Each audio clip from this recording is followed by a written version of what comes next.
They walk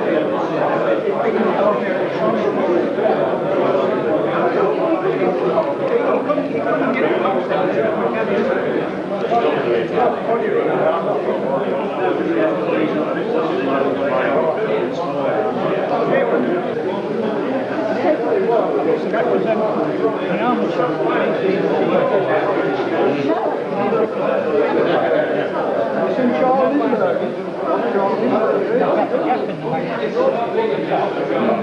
So that is when you should get a discharge? Oh, I see, yeah.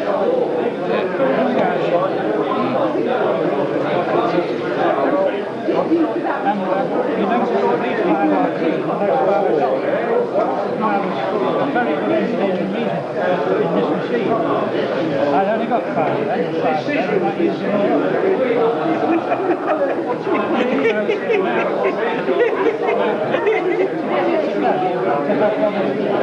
Yeah.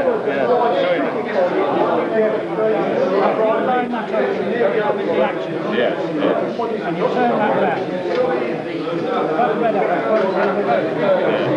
It tells me I've got it back to front. So now you do it again. And the red arrow goes up there, which tells me you've got to move it like that. And then if you do it again, you turn it round. Whether I'm so small the man does it ever gets white chocolate. So now if you close that, it's wrong. Sometimes I get hot magazines. I love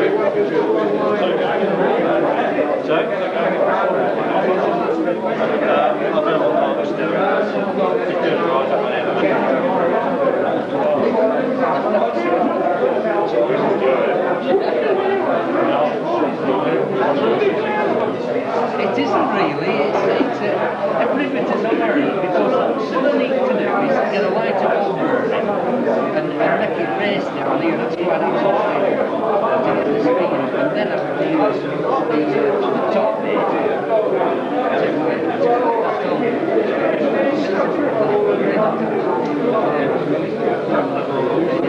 it takes about 15 seconds to have enough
Very too pleased to see him come. It's a long trip. It's further. It was further from Southampton. Yes. We let his attitude. If my wife ever saw it, she'd say, he's very handy in his pockets again. That's right. That's right. But look what the lad's got in his pocket.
Revamped it and rebuilt it and then decided it's got to be cleaned.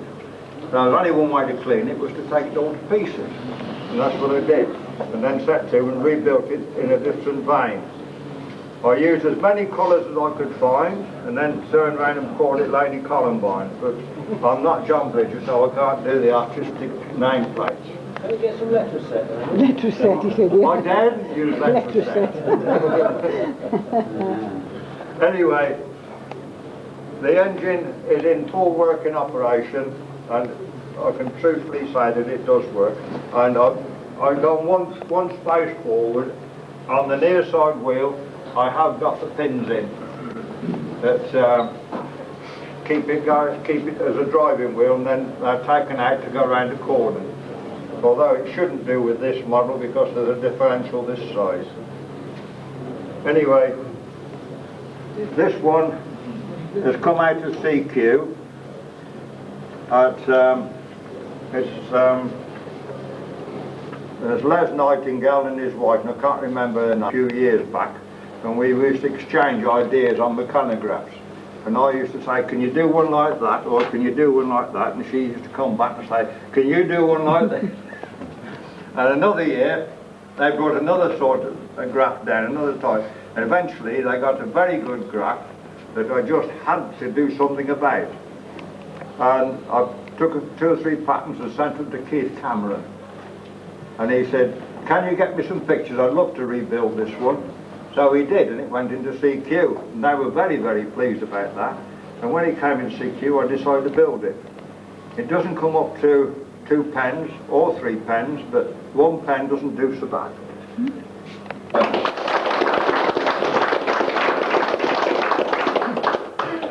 Well, it's nice to see Ernie still hard at it every day. Building, already got the next model in mind, I think. Made a start, having difficulties. Right. As usual. I'm sure you'll overcome them. Excuse me. We'll recognise this as the Davy Haythorne from the main core. The objective here was to make it sound like the prototype Workers Clump.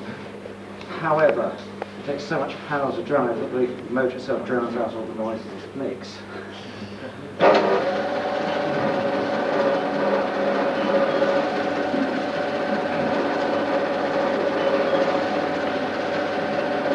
The valve gear up here is the interesting part.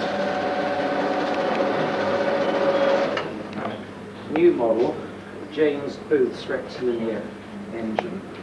unfortunately, he's got a bout of exhibitionitis. And the drive, which is its interesting part because it's concealed, it comes up through the pillars on each side, has decided not to. That the action is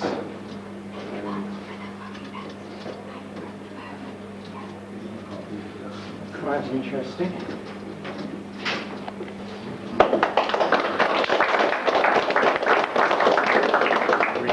When you say that, is that model Meccano plans or plans No, the actual drawing, The original actual- drawings. that you've done it yourself from drawing the original drawing? Yes.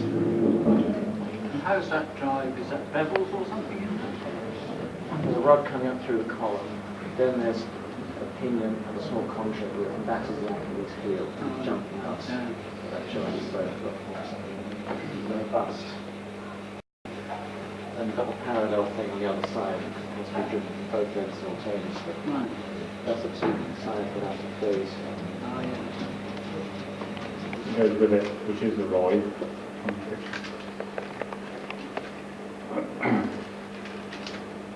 Is that the big long one? The best thing is to come and have a look at the book later on. It's that big long ride. It builds up into that ride there. If you like to go to Nottingham Goose Fair before midnight tonight, you'll see it. Anyway, that's the transport for the bits and pieces. The roof, this just comes off to get the bits and bobs out. It's just packed full of all the parts, the lights, the panels, the rails, the handrails, and what have you. It was literally designed to fit the bits into. That's a generator behind the cab, which will be used to work the lights. I mean, it's only a dummy one, but as they would in the real one, the back door open. All the bits and bobs. That is the pay box. I'll take that to the back. Here's the trailer.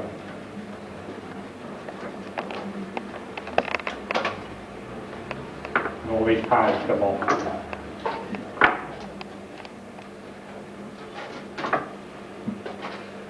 That's the sign which comes up and goes on the top. That stands at the front of the ride. It's an 8-wheel Foden. The front axle is driven. The handbrake, the working handbrake works on the back axle. There's a 3-speed gearbox and a clutch.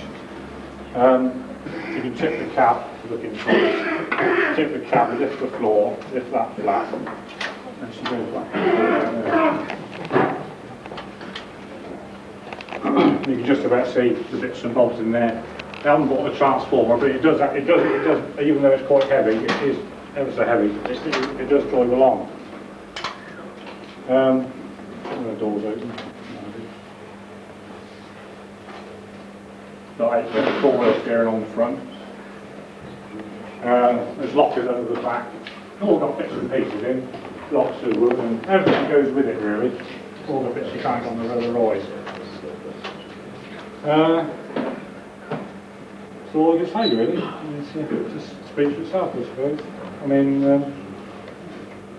the other bits quite a bit, and it takes about 2 hours to build up, so it's not really. It takes. If I come to one day exhibition, put it up in the day. By the time I put it up, I've got to put it down again to build the old ride up from the transport side of it.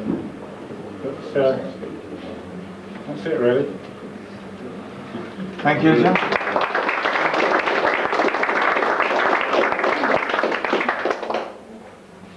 Coming down pretty quickly. I've always liked this model, which is from the 1962 number 8 manual, the ferry boat. And so I built that first because I thought I could fit the mechanism into that. Just managed it. And by adding triangular plates and a centre post at the stern, I could then pivot them by a lock nutted bolts to the bottom of these 2-inch strips that you see from the final 57-tooth gears acting as cranks on the drive. Each crank rotates at a different speed, and by the use of a 56-tooth gear there, I break the exact 1.5 to 1 ratio between these two, and so it gives something like a 70-minute cycle before it does exactly the same action again. This is a Proof's mains motor. It gets very hot, but it's underneath the model out of the way. But this particular one here has done nearly 100 hours anyway, so I haven't re-lubricated it. So as you can see, it's fairly reliable. And then I thought, what shall I do about disguising the bottom of the model to make it look as if it was at sea? And I thought of the idea of bubble plastic, and I think it looks fairly realistic because the sea isn't blue.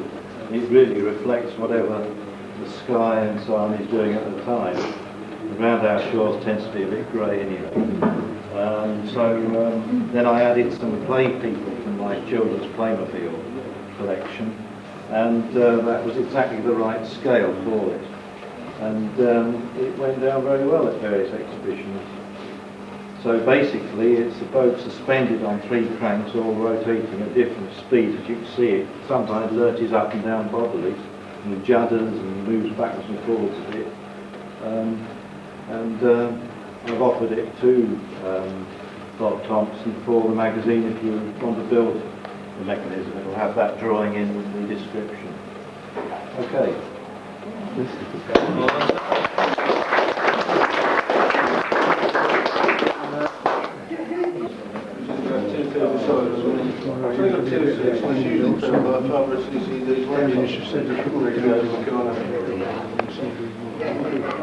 What I've built here is a 4-wheel drive and a 4-speed reverse gearbox. Powered by that little motor there. When I actually operate it, I use a Scottish gun controller via a built-in battery to move across the gap. Mobile source got suspension on it. Go back up again. Doors open. That opens that's on there. The working mechanism does work, and I ain't got a battery for it today. The seats adjust. The tailgate looks opens, supports its own way. Can you just say the name of the vehicle again, Dave? Based on well, 3 different makes, there's Legier, Azam and Bellion. Just a little tiny town car that will What country? France. The second one I said, the tanker and trailer.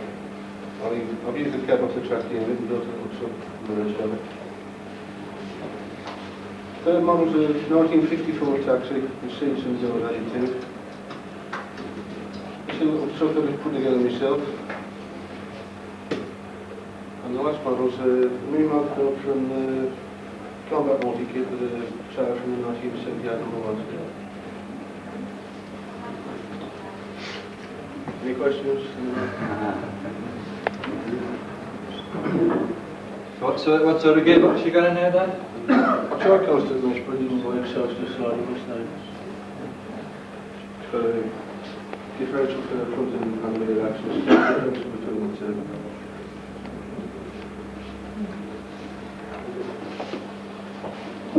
You try to don't do an edge slot. Cross-bench suspension for the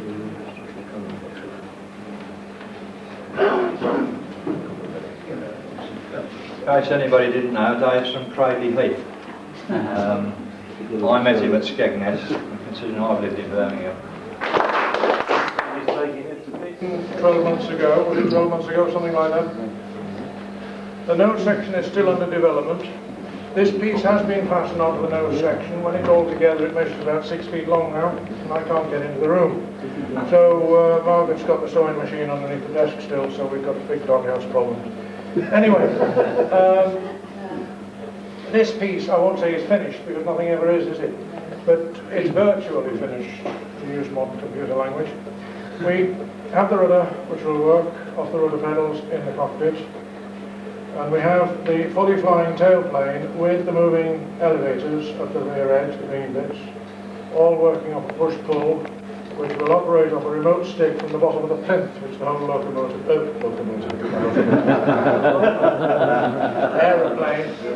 will be mounted on. Okay? So that's where we've got to. We're still in the primitive electric stage. I'll just switch the mains on. Oh, before I do, you'll hear a horrible launching noise. The reason is that there is a fan inside which produces the gentlest of zephyrs. If it went any faster, the noise would be that ridiculous that it would be unacceptable, because we all like to drive our models with a rubber band, don't we, to cushion the drive.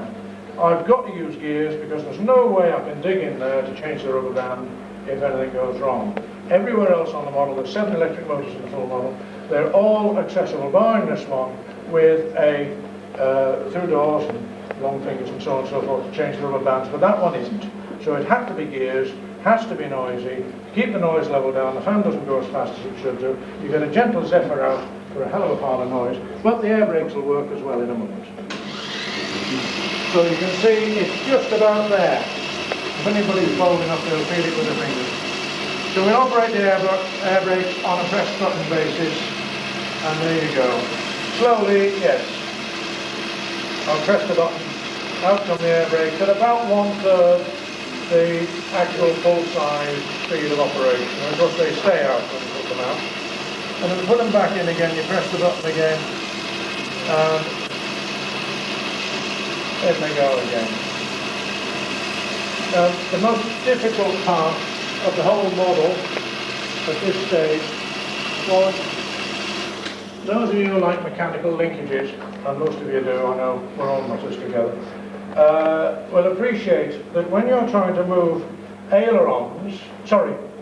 elevators, that's these green bits at the back end, which are hinged with a dihedral and a sweep back in them, and you're trying to lift them off push rods, or pull rods, whichever way you want, like a beam engine. And the whole thing is angled all skew-iffity, and you've only got a tiny little bit of space to do it in. Now that was a big head scratch. But it does operate in here from the same 3/8 of an inch of push-pull. You can see the elevators moving up and down to enhance the movement of the tailplane.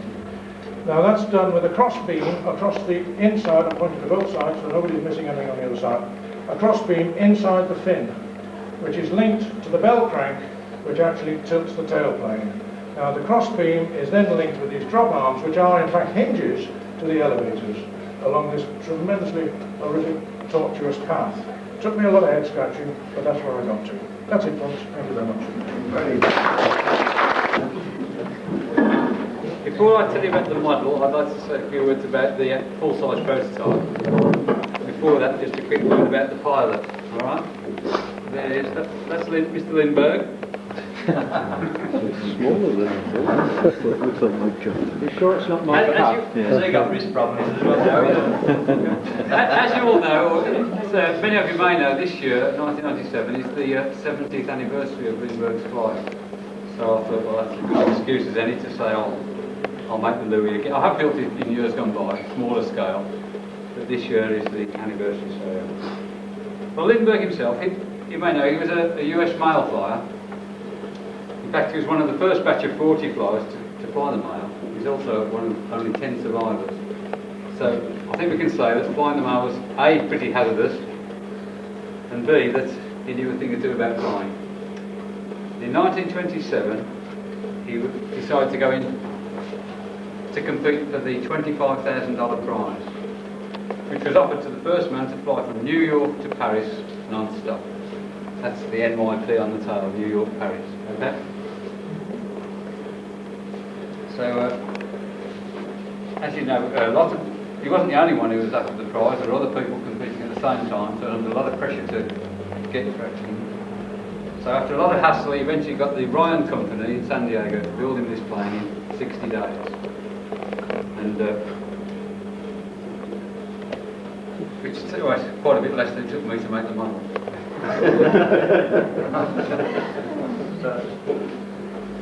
And in winning the prize, he not only won the prize, but he became the first man to fly from New York to Paris non-stop, and also the first man to do it in a single-engine plane. Of St. Louis itself, called the Spirit of St. Louis because that's where the money for the trip was raised, in the town of St. Louis. Right?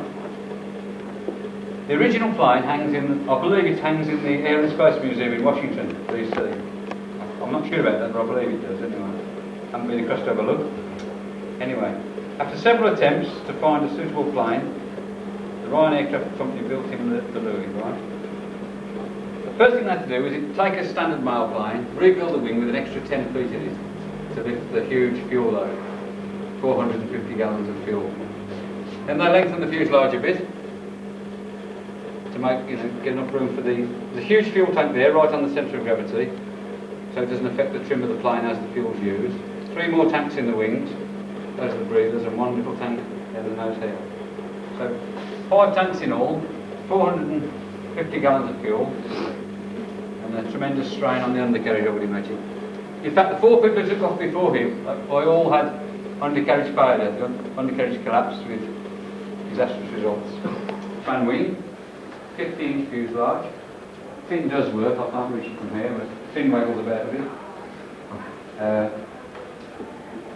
Should have a door on one side. I put a door on 2 sides. I didn't like just one door. Looked uneven, so I put 2 on.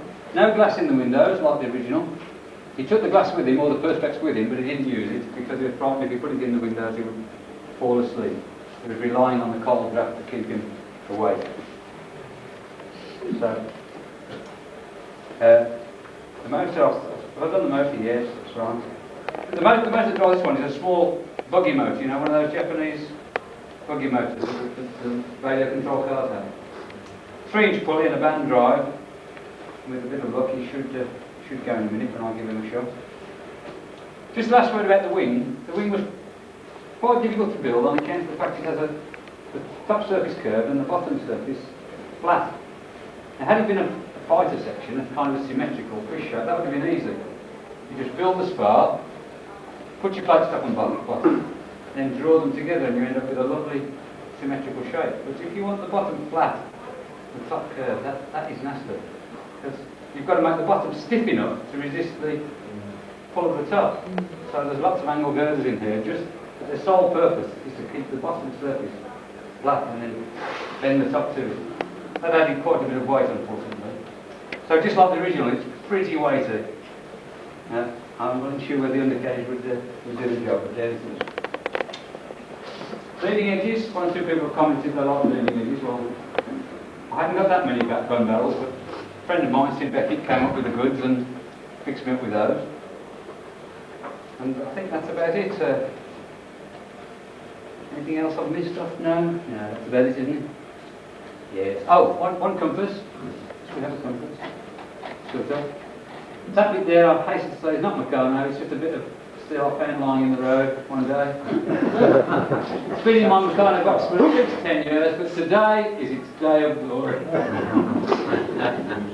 So there we are then. I'll hopefully, fingers crossed. Job's away. Yeah.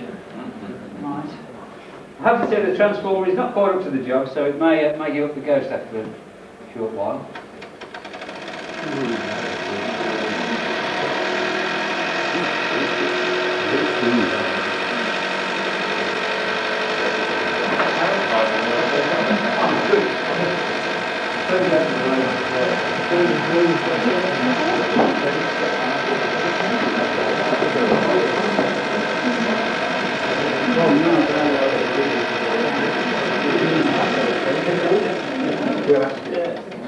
That isn't quite fast enough. I have got my backup supply.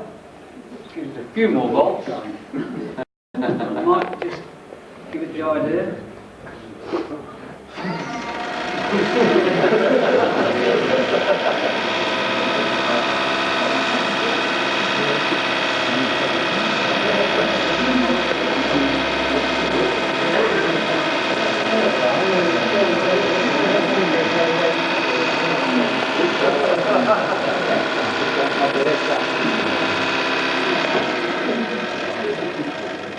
So once it keeps going for the next rut, sometime about early Monday morning, here we over Paris and down and done.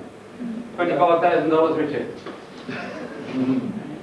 So when it didn't, One-armed model maker in business. So there it is. That's it, chaps.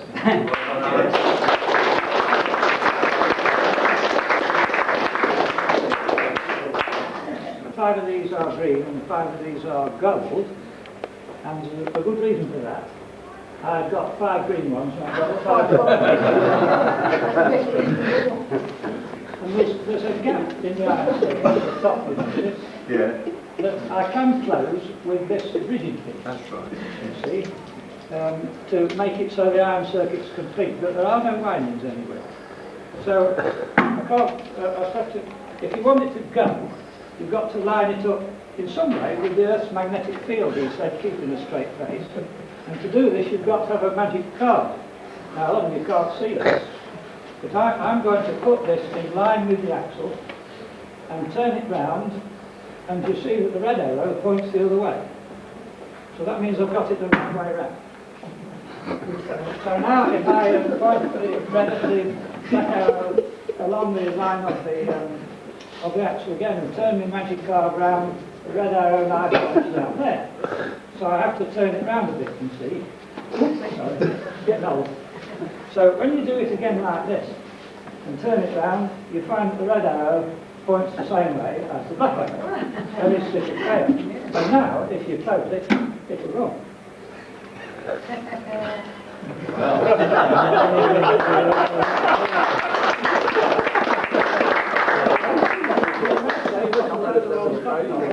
doesn't matter. There's nothing underneath.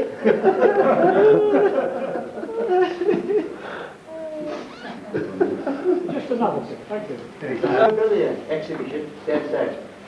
The daughter of a friend of mine, been collecting for 20 years now. Consists of long dark corridor that you walk around in a maze time.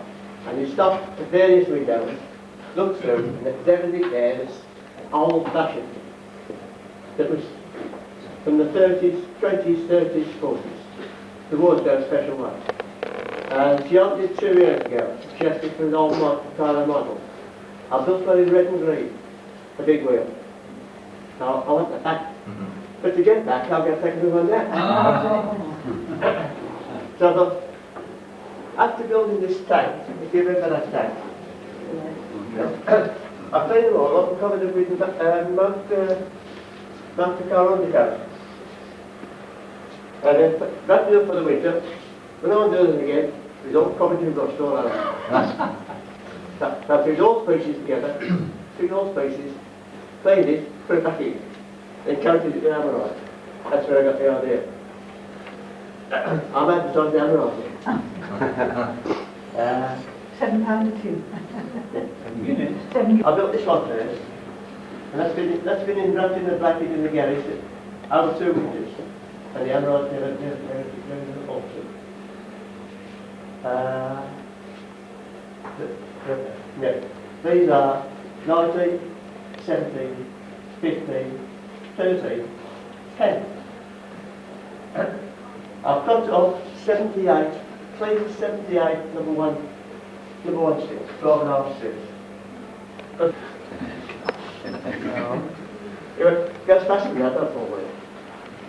That's good. Now the knives are running on the rubber band. So I'll use chain. Use chain wheels to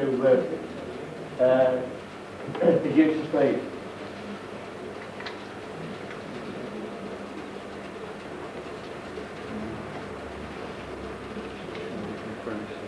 I'll put the driving lamp outside so that the husband, if you're driving down the brakes, he can put it on. He wouldn't know how to get inside there, just to put that in there.